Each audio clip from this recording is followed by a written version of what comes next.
Long ago, in a peaceful village nestled on the edge of a great forest, there was a legend that stirred the hearts of both the young and old alike. The legend spoke of a magical tiny boat race, one held only once every 10 years. The prize was said to be something that glittered in the sunlight and radiated warmth, a golden sandwich, not an ordinary one, but a mystical item of great importance. Whoever won the race and ate the sandwich would be granted one wish, no matter how grand or impossible it might seem. The villagers often gathered near the Whispering Wind River, the very place where the race was held, its waters sparkling like diamonds.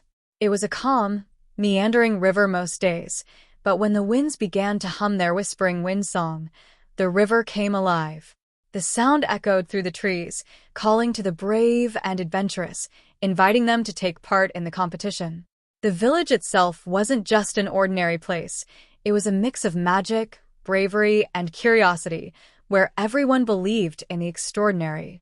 Among the village's many residents, there was a young boy named Finn. He wasn't particularly strong or fast, but he was curious and brave, more so than most. His dark curly hair always flopped into his eyes, and his clothes, worn and patched, hinted at a family of modest means. Despite this, Finn dreamed of the race ever since he was old enough to understand the stories. His father, a boatmaker by trade, had participated in the race years ago, but a terrible storm had capsized his boat before he could reach the finish line. Finn, his father would say, the race isn't just about who builds the fastest boat. It's about listening. The Whispering Wind Song isn't just noise, it's a guide. It tells you what you need to know, but you must be brave enough to hear it. The words stuck with Finn, even though he didn't fully understand them yet. Now, as the race approached, the entire village was buzzing with excitement. Competitors were busy preparing their tiny boats, crafting them from wood, leaves, and anything they could find. Some boats were small enough to fit in the palm of one's hand, others slightly larger, but all would sail down the winding river to the finish line. As the village's young boat makers worked tirelessly on their creations, Finn had a different kind of task. He wasn't just making a boat. He was also searching for a way to overcome the challenge that had beaten his father years ago. What had his father missed? The wind song? The design of the boat? Or was it something deeper? Finn worked day and night in the small shed beside his house, shaping his boat with care. His father had shown him how to use the smoothest wood, how to carve the perfect hull, and how to attach the smallest sail that could catch even the faintest breeze. But Finn knew there was something missing, something crucial. One late evening, as Finn stared at his half-finished boat, his younger sister Lila came to sit beside him. Lila, though younger, had a sharp mind and a keen understanding of the stories their father had shared. "Finn," she said quietly, "I found something." She pulled out a crinkled piece of parchment from her pocket, which she unfolded carefully. The parchment was old, yellowed with age, and the ink had faded slightly, but it was still legible. "I found this in Father's things," she explained, pointing to a drawing on the parchment. It was a map of the Whispering Wind River, with various symbols and markings. But what caught Finn's attention was not the map itself, but a small sketch on the bottom corner. A golden ring, shining brightly, as though it were the key to something. "What is this?" Finn asked, intrigued. "I think it's a clue," Lila whispered. "Father never talked about this, but maybe this ring has something to do with the race." Finn stared at the ring, feeling a sense of wonder and fear at the same time. Could this ring be the secret to winning the race? Or was it something else entirely? Over the next few days, Finn couldn't shake the thought of the golden ring from his mind. He asked around the village, but no one knew anything about a ring in connection with the tiny boat race.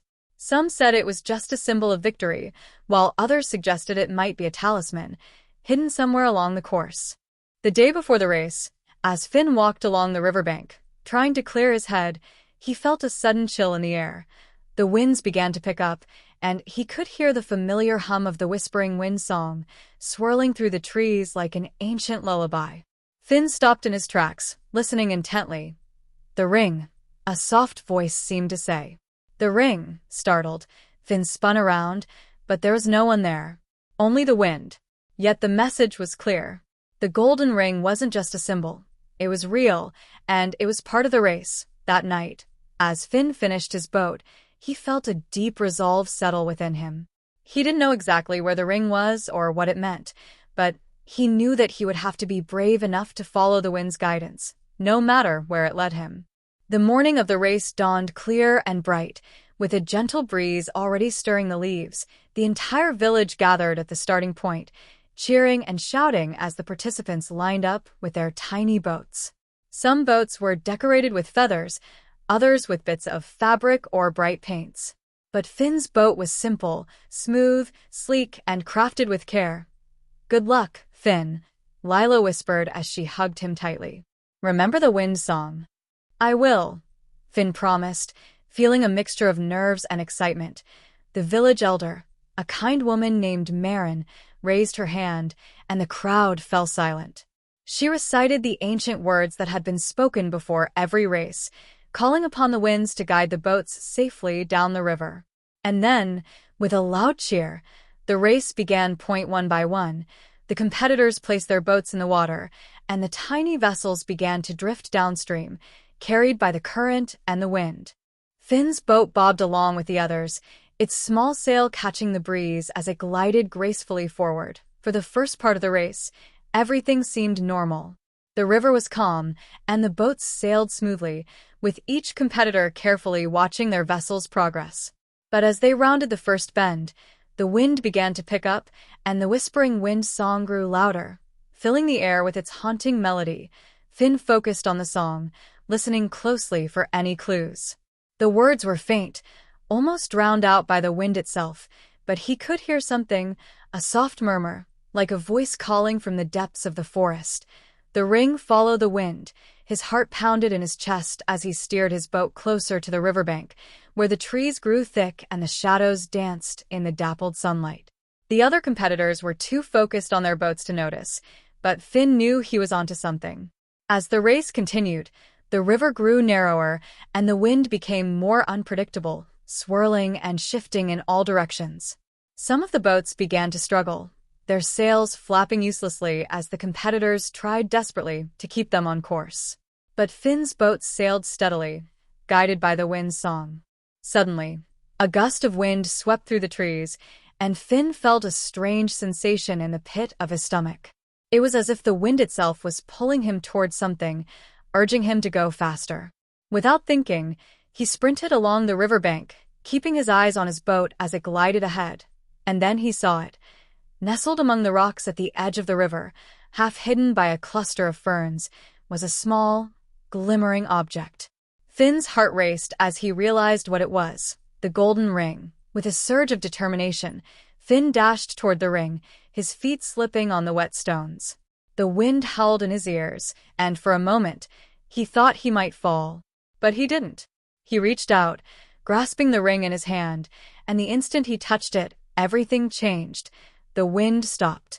The river went still, and the whispering wind song faded into silence. Finn stood there, holding the golden ring, his breath coming in ragged gasps.